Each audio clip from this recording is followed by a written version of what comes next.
Go. We are at Raymond James Stadium. Peter, take it away. Yeah, how you doing? I'm Peter Blake, host of the Sports Web on WTAN 106.1 FM, 1340 AM, the only FM sports talk show in the Tampa Bay area on Saturday afternoons. And the Tampa Bay Buccaneers. What a game, Peter. What a game. To 2-0. They beat the Philadelphia Eagles, not 24-21, 27-21. I'm here with Leo Haggerty of Night Sports Productions, former coach, scout, and now media member. And again, the story has been the last 2 weeks, Ryan Fitzpatrick, 27 for 33, 402 yards, 4 touchdowns, an interception that most likely should be changed to a fumble at this point because he was just a surgeon today in that offense. Dynamic. Yes. And I'll tell you what, I want somebody to look up on Google and see if any quarterback in the NFL in the history has had 2 perfect quarterback rating games, because if they change this interception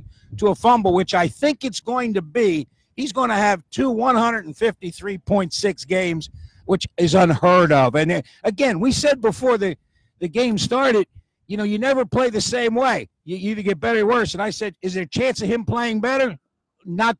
He did. Yes, he flat out did. It started out with the first play. We talked about it last year when the Buccaneers get off to slow starts. They didn't get off to a slow start today. First play of the game, 75 yards to Deshaun Jackson, and nothing but daylight to the house. And what was my first key to the game? Keep the pedal to the metal. And, folks, the Bucs went after it from the first play. And it was a thing of beauty. Hits Deshaun Jackson, catches the Eagles in a blitz man coverage, catches the ball, makes a move, 75 yards later, and we had another 75 yards. We had 150 yards in 2 passes. But, again, my first key to the game was keep the pedal to the metal, and they did. Yeah, absolutely. They kept the pedal to the metal here as we're live on Bucs Report here. And not only that, I mean, we talked about it at the beginning of the game, right?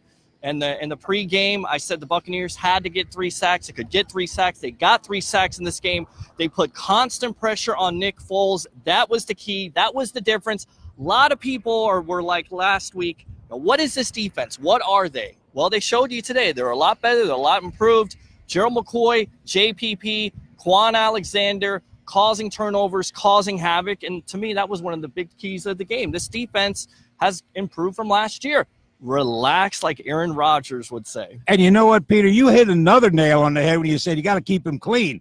And the Bucs did a great job. 1 sack, and it was a good play by Fletcher Cox. You know, you talk about an all-pro guy. Yeah. But when you look at what has happened with the Buccaneer defense, Nick Foles had another career day. We've seen Drew Brees, Nick Foles, and Ryan Fitzpatrick have 4 great performances, plain and simple. You know, the Bucs are up 27-6. You think it's over with? Is that because the Bucs defense got tired? I think it is. It's also because most likely they played some prevent defense. So, and let's be honest, folks. We are sitting here and looking at a temperature gauge of 115 on the field. It was brutal on both teams. You could see it in the 4th quarter. The Bucs and the Eagles were spent physically, but they kept on going.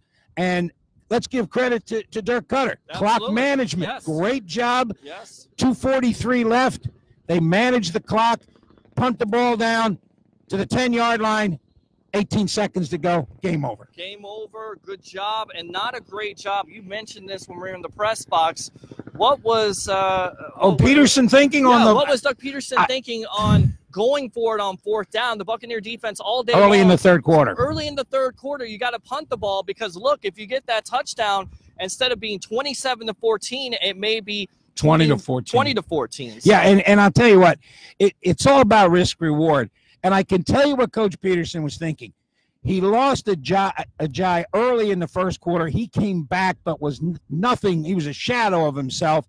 They lost Wallace. Jeffries wasn't there. They lost Peters. They basically had no playmakers down the field. He rolled the dice. It came up snake eyes, and it cost him. But, again, it wasn't the offense that was the problem.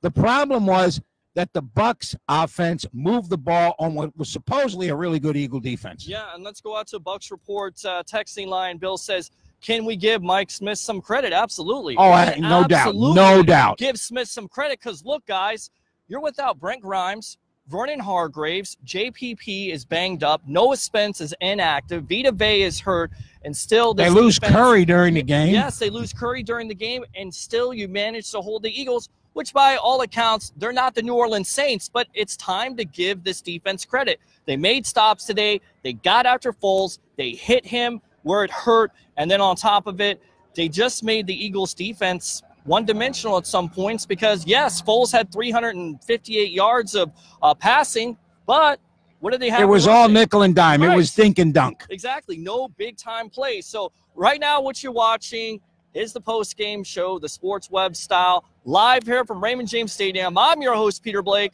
host of the only FM sports talk show in the Tampa Bay area on Saturday afternoons from 3 to 6 on 106.1 FM, 1340 AM. We call it the evolution of sports talk and radio. Peter, we'd be remiss if you look in the background, ladies and gentlemen. We're going to take one step to the side. The next home game, Tony Dungy goes into the Ring of Honor. And again, there is no John Gruden. There is no Super Bowl without Tony Dungy. I think that's a given. Well, I'm going to tend to definitely agree with you on that because he built that defense up. Warren Sapp, Derek Brooks, John Lynch called. And Rondé Barber, Simeon Rice, right. being, I mean, there were players all over the place. The accountability and the mentality of that team, what he tried to focus on. It's just such a great atmosphere it's going to be on Monday night. And look, that's a must-win game for the Pittsburgh Steelers. I think they got beat today. They got beat today. Chiefs, so this is a team that doesn't have 0-1-1. 0-1-1. It's a must-win game. But Fitzpatrick right now, red hot, and I think. And let's be honest, Tampa Bay can wipe out the state of Pennsylvania in the space of 8 days. And who would have thought? Honestly, Bucs Report. Everybody out there in the sports world, who would have thought that your Tampa Bay Buccaneers would be 2-0 after these two games? And honestly, I'm waiting for the question to come in, Jameis who?